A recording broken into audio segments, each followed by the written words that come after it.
বন্ধুরা, আমরা যদি পাঞ্জাব ব্যাংকে অ্যাকাউন্ট আছে, ঘরে বসে বসে আপনারা ব্যালেন্স চেক করতে পারবেন। শুধুমাত্র একটা কল করবেন, আপনার কত ব্যালেন্স আছে আপনারা জানতে পারবেন। তার জন্য আমাদের একটা রিকোয়েস্ট হলো, ভিডিও শুরু থেকে শেষ পর্যন্ত চেষ্টা করবেন। সর্বপ্রথম আমরা নিজের ডায়াল প্যাড ওপেন করবেন।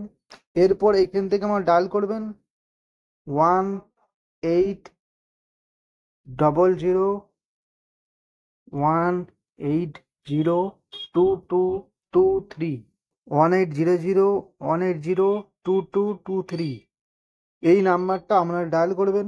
ডায়াল করার আগে আপনাদের হয়তো একটা বেশি অধিক সিম থাকতে পারে। যে মোবাইল নাম্বার দিয়ে আমরা ব্যাংকে অ্যাকাউন্ট খুলেছেন, সেই মোবাইল নাম্বার দিয়ে আপনারা ডায়াল করবেন। থেকে এবার ওয়েট করবেন। এরপর যদি আমরা মেসেজ ওপেন করি, এখান থেকে পাঞ্জাব ব্যাংক থেকে মেসেজ এসছে, এখান থেকে আপনি নিজের ব্যালেন্সটা চেক করতে পারবেন। তো বন্ধুরা, আমরা এইভাবে পাঞ্জাব ব্যাংকে ব্যালেন্স চেক করতে পারবেন।